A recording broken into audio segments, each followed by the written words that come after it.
Hello, నేను విశ్వేశ్వరరావు. భారతదేశానికి అత్యంత పెద్ద ప్రమాదకరం ఎవరంటే కుబేరులు. వాళ్ళు బ్యాంకుల దగ్గర లోన్ తీసుకొని ఎగ్గొట్టడం, ఆ తర్వాత వన్ టైం సెటిల్మెంట్కి వెళ్ళటం, బ్యాంకులకు నామం పెట్టడం. ఈ జాబితాలో ఇప్పుడు తాజాగా బాగా హైలైట్ అయినటువంటి వాళ్ళు తిక్కవరపు సుబ్రహ్మరెడ్డి, అలాగే నీరవ్ మోడీ, విజయ్ మాల్యా. వీళ్ళే కాకుండా అనేక మంది ఉన్నారు. కాకపోతే వీళ్ళ ముగ్గురు విషయం ఎందుకు చెప్తున్నారంటే, నీరవ్ మోడీని లండన్ నుంచి భారతదేశానికి తీసుకురాబోతున్నారు అనేది గత 2 రోజుల నుంచి వింటూ ఉన్నాం. అలాగే విజయ్ మాల్యా కూడా లండన్ నుంచి మళ్ళా ఇండియా రాబోతున్నారు, వాళ్ళిద్దరిని ఇండియాకి రప్పించబోతున్నారు అనేది ఒక న్యూస్, ఇంటర్నేషనల్గా అలాగే నేషనల్గా కూడా.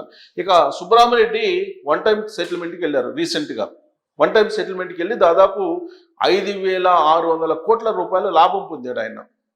అంటే కుబేరులు అప్పులు చేసి బ్యాంకులకి ఎగ్గొట్టి వన్ టైం సెటిల్మెంట్కి వెళ్ళి ఎన్ని వేల కోట్ల రూపాయలు ఆదాయం పొందుతున్నారో ప్రత్యక్ష ఉదాహరణ సుబ్రహ్మరెడ్డి ఎపిసోడ్.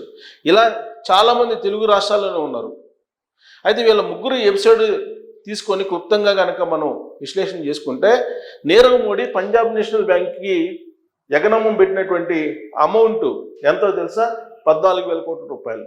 ఈ 14,000 కోట్ల రూపాయలు 14,000 కోట్ల రూపాయలు ఈయన పెట్టినటువంటి అప్పు ఈయంది. ఎవరిది? నీరవ్ మోడీది. ఈ 14,000 కోట్ల రూపాయలు బకాయి పడి అది చెల్లించకుండా లండన్కి వెళ్ళిపోయారు. ప్రస్తుతం లండన్ కోర్టు ఇచ్చిన తీర్పు ప్రకారం లండన్ జైల్లో ఉన్నారు. ఆయన్ని తీసుకొచ్చి ముంబై జైల్లో పెట్టించాలి అనేటువంటి ఉద్దేశంతో లండన్లో ఉండేటువంటి జ్యుడిషియరీ కూడా వచ్చి ముంబైలో ఉండేటువంటి జైలు పరిశీలించింది. బహుశా ఆయన వస్తే ముంబై జైల్లో పెడతారు అంటున్నారు. మరి జైల్లో పెట్టినందుకు మాత్రాన ఈ 14,000 కోట్ల రూపాయలు వస్తాయా?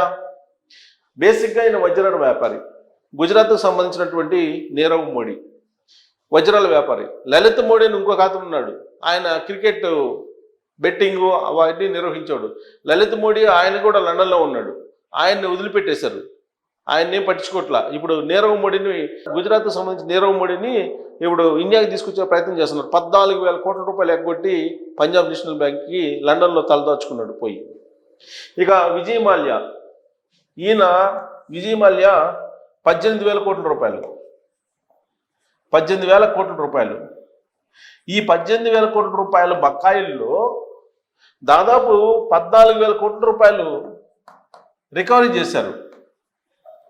ఎవరి నుంచి? విజయ్ మాల్యాకి సంబంధించిన ఆస్తుల నుంచి 14,000 కోట్ల రూపాయలు రికవరీ చేశారు. కింగ్ ఫిషర్ ఎయిర్లైన్స్ ఇవన్నీ ఉన్నాయి కదా, ఈ కింగ్ ఫిషరు, బీరు, అలాగే ఎయిర్లైన్స్, ఇవన్నీ మొత్తం మీద ఆ ఆస్తుల నుంచి 14,000 కోట్ల రూపాయలు రికవరీ చేశారు. ఇంకా సుమారుగా ఇంకా వడ్డీతో సహా అంటే ఇక 4,000 ప్లస్ వడ్డీ మొత్తం 6,000 కోట్ల రూపాయల వరకు ఈయన బకాయి ఉన్నారని చెప్పి తెలుస్తుంది. 6,000 కోట్ల రూపాయలు ఇదేం పెద్ద బకాయి కాదు ఆయనకి వాస్తవంగా కూడా, విజయ్ మాల్యాకి. దాన్ని చెల్లించవచ్చు. ఆయన ఆస్తుల వాల్యూ కూడా ఇప్పుడు పెరిగింది. అందుకే ఇప్పుడు ఆయన మళ్ళీ ఇండియాకి రావాలనుకుంటున్నారు, ఇండియాకి వచ్చి సెటిల్ చేసుకోవాలనుకుంటున్నారు. ఇక సుబ్రహ్మరెడ్డి, తిక్కవరపు సుబ్రహ్మరెడ్డిని తీసుకుంటే ఈయన 8,100 కోట్ల రూపాయలు 8,100 కోట్ల రూపాయలు ఈయన బకాయి పడ్డారు. బకాయి పడితే ఈయన కేవలం 2,400 కోట్ల రూపాయలు మాత్రమే కట్టారు. వన్ టైం సెటిల్మెంట్కి వెళ్ళారు. వన్ టైం సెటిల్మెంట్కి వెళ్ళి 2,400 కోట్ల రూపాయలు కట్టి ఆయన గాయత్రి కన్స్ట్రక్షన్స్ సంస్థ ఏదైతే ఉందో దాన్ని కాపాడుకున్నాడు. కెనరా బ్యాంక్ కన్సార్టియం వేలం వేస్తే ఆయన ఆస్తుల్ని కొనుగోలు చేయడానికి ఎవరు రాలా. ఆయన ఆస్తులు కానీ ఆయనకు సంబంధించిన ఫర్మ్ని కానీ కొనుగోలు చేయడానికి ఎవరు రాలేదా, రాకుండా చేశారా అనేటువంటి చర్చ జరుగుతుంది. కానీ ఇప్పుడు ఆయన 2,400 కోట్ల రూపాయలు కట్టి 8,100 కోట్ల రూపాయలకు కానీ 2,400 రూపాయలు కట్టాడు. మిగతా మొత్తం సుమారుగా ఆయన లబ్ధి పొందింది 5,700 కోట్లు అని చెప్పేసి అంచనా వేస్తున్నారు. వడ్డీతో సహా మొత్తం లబ్ధి పొందింది ఆదాయం ఈయనకి. అంటే సింగిల్ టైం వన్ టైం సెటిల్మెంట్కి వెళ్ళి 5,700 కోట్ల రూపాయలు లాభం పొందాడు సుబ్రహ్మరెడ్డి. బ్యాంకులకి ఎంత నష్టం చేకూర్చాడంటే 5,700 కోట్ల రూపాయలు. ఈ 5,700 కోట్ల రూపాయలు నష్టం చేకూర్చి సుబ్రహ్మరెడ్డి దర్జాగా ఇండియాలో ఉన్నారు. మరి సుబ్రహ్మరెడ్డికి తెలిసినంత నాలెడ్జి మరి నీరవ్ మోడీకి అలాగే విజయ్ మాల్యాకి తెలీదా, లలిత్ మోడీకి తెలీదా? వాళ్ళు లండన్లోకి ఎందుకు వెళ్ళిపోయారు అనేటువంటి చర్చ ఇప్పుడు జరుగుతుంది. అందుకు ఈ వీడియో చేయటం.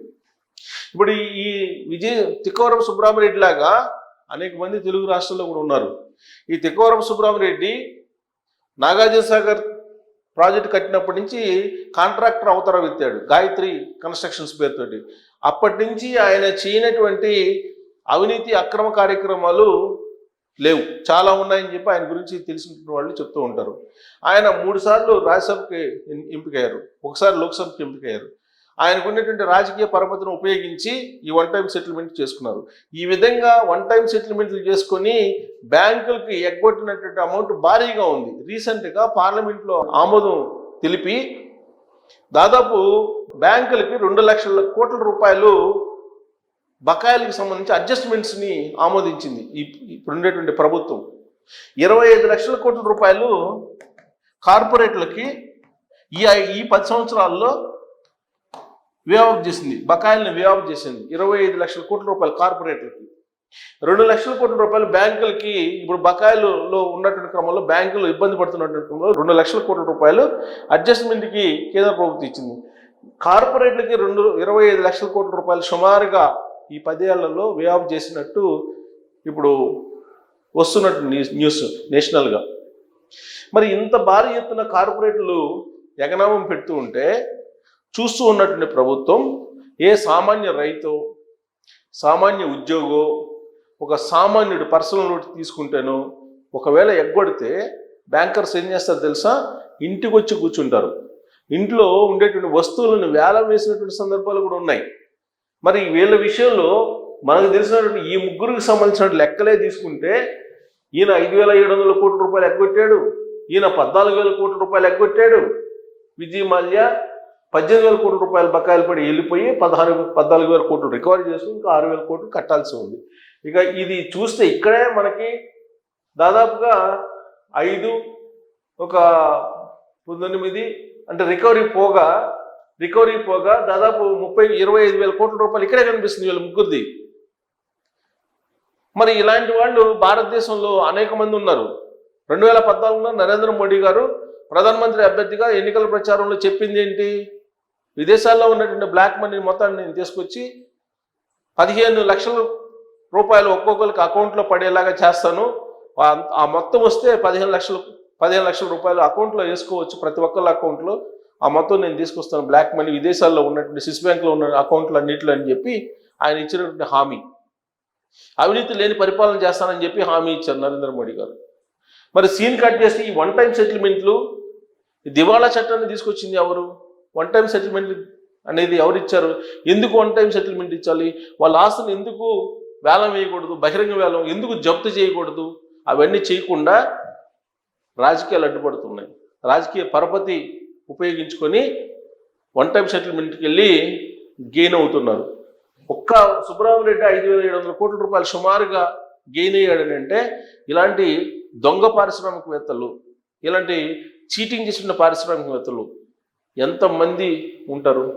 బ్రిటిష్ కాలంలో అయితే ఇలాంటి వాళ్ళని ఏం చేసిన వాళ్ళు? ఇప్పుడు కాబట్టి రాజకీయంగా వాళ్ళ పరపతిని ఉపయోగించుకొని ఇన్ని వేల కోట్ల రూపాయలు ఎగ్గొట్టి ఇవాళ దర్జాగా తిరగలుగుతున్నారంటే తిక్కవరపు సుబ్రహ్మరెడ్డి లాంటి వాళ్ళు. భారతదేశంలో ఇలాంటి వాళ్ళు కొన్ని వందల మంది ఉన్నారు. మరి వీళ్ళందరినీ ఏం చేయాలి? వీళ్ళందరినీ నరేంద్ర మోడీ గారు మరి పెంచి పోషిస్తున్నారా? వాళ్ళని శిక్షించలేనటువంటి బలహీనత ఉన్నటువంటి ప్రధానమంత్రి మనకుంది. అంతర్జాతీయంగా ఆయనకేమో పెద్ద బ్రాండ్ ఉందని చెప్పి చెప్తూ ఉంటారు, విశ్వగురువు అనేటువంటి పేరు ఉంది ఆయనకి. మరి ఇలాంటి వాళ్ళని కట్టడి చేయలేరా? అట్లీస్ట్ విదేశాలలో ఉన్నటువంటి బ్లాక్ మనీని తీసుకురాకపోయినప్పటికీ స్వదేశంలో ఉన్నటువంటి కుబేరులని కంట్రోల్ చేయలేని పరిస్థితుల్లో నరేంద్ర మోడీ గారు ఉన్నారా? లేదా వాళ్ళు అసలు ప్రోత్సహిస్తున్నారా? 25 లక్షల కోట్ల రూపాయలు వేఆఫ్ చేసి ఆయన్ని వాళ్ళు కుబేరుల్ని, కార్పొరేట్ని ప్రోత్సహిస్తున్నటువంటి పరిస్థితి కనిపిస్తుందా? అసలు ఏం జరుగుతుంది భారతదేశంలో పారిశ్రామికవేత్తల విషయంలో అనే దాని మీద మీరు కామెంట్ చేయొచ్చు. Thank you.